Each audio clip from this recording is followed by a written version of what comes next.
Hello, I'm starting to read from my book today. It's Eternity is the E in Love. My name is Brian Lee Martin, and the passage that I'm going to be reading today has to do with rituals. My book is divided up into two parts. One is a mindset part, and the other is about rituals. The whole thesis behind the book is that you can have more significance and meaning in life than you can possibly imagine.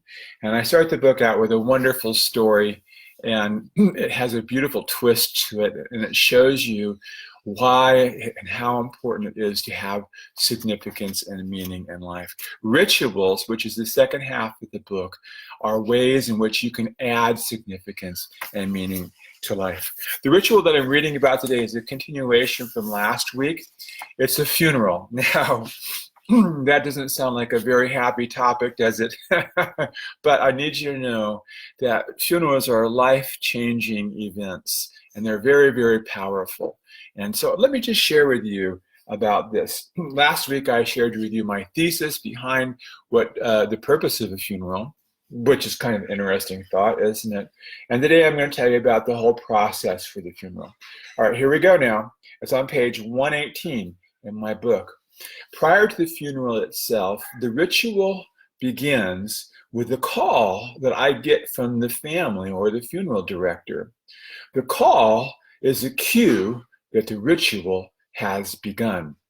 In that call, the schedule and the venue for the funeral is set. Next, I reach out to the family and make an appointment to meet the family with as many family members as possible. When I meet the family, when I enter the room, I am aware of the unique role that I play. It's really important that you know at any particular time what your role is. So right now I'm the reader, and I'm having a comfortable Saturday morning with you, and so I'm going to, as part of my role, enjoy a tasty cup of coffee with you. I invite you to join me and listen on as I continue now. In my role, I am the pastor, the spiritual representative of God for these grieving people.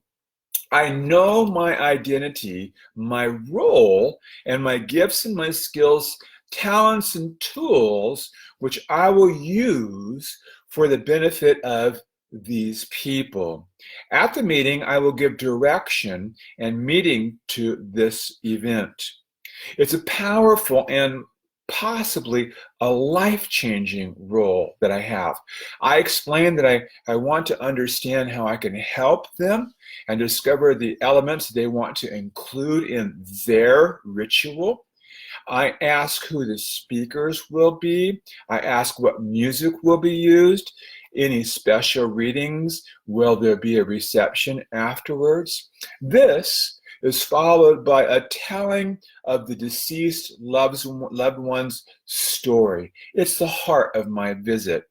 I guide the family with questions about their loved one's family of origin and proceed with questions about their life, beginning with childhood and continuing until death. Now, most people aren't expecting this to happen because they're not familiar with what a funeral is supposed to be like. But I have a real clear in my mind agenda of what it's supposed to be like. And it's supposed to reflect the life and the love of the deceased ones. Now, a lot of people won't be expecting that because many people will be thinking that their spiritual representative is going to be giving them their religion's take on life and death, and perhaps how you get into the next life.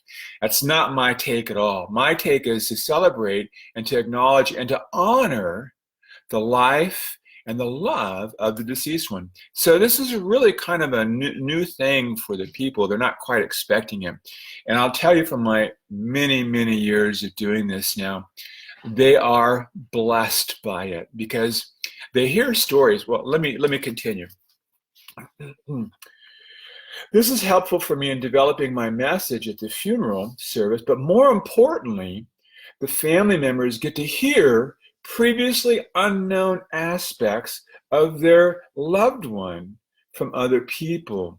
And this enlightenment is delightful.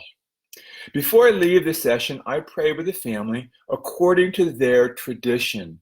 So I've been with them now for a little while, and I have a pretty good idea about their spirituality. And I want to make sure that my prayers represent their spirituality. Before I leave, I pray with the family according to their tradition, solemnizing our time together. I've heard some of the greatest life stories at these meetings, and I've discovered just how wonderful human life is. When I leave, I am armed with the knowledge of the gifts and the skills and the talents and the tools of the dead loved one. I'll use this information when I speak at the funeral. When I arrive at the funeral itself, I'm aware of the profound role I am playing. I make a point of checking in with the family and letting them know that I am there and checking in on any last minute changes. It's comforting to know that the pastor showed up, right? I make a point of checking in with the family as I read. My presence, my very presence, is a calming presence to the anxious family. As I said earlier, I am a funeral expert. I consciously use my developed skills, talents, and tools to the most effective way possible. I have the liturgy memorized by now, but I use the book as a tool, and I refer to it as it conveys the religious aspect of the service. So because I'm reading from a book, it solemnizes and it makes the service more religious, and that jives with what the people are wanting for. Then the actual rite begins. I rise and I call the congregation to order, and the elements of the ritual unfold. Prayers, scriptures, readings. Always I use John 13, 34, and 35 at funerals.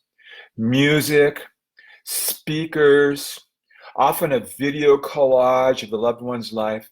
And just before the end of the service, all these aspects of rituals that are included inside the larger ritual, I end the service with a commendation and a prayer and deliver my message.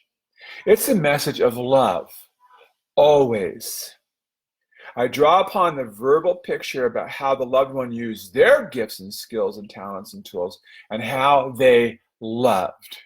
There's always a love story in every one of them.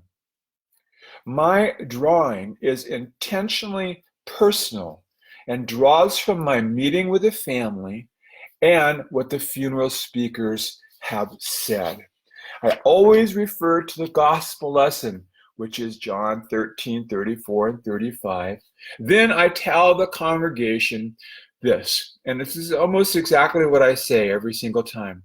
The best way to honor the life, and the love, and the legacy of your loved one is to not grieve long, but to honor your loved one by using your own gifts, skills, talents, and tools to the fullest extent, and to live a life of love for the rest of your life. Let me read that again because I was distracted by the phone. And to live a life of love for the rest of your life. This is the best way to honor and to remember your loved one. It's really quite amazing. What follows in many cases is a graveside service and a ritual communal meal. The graveside service after the funeral is very brief.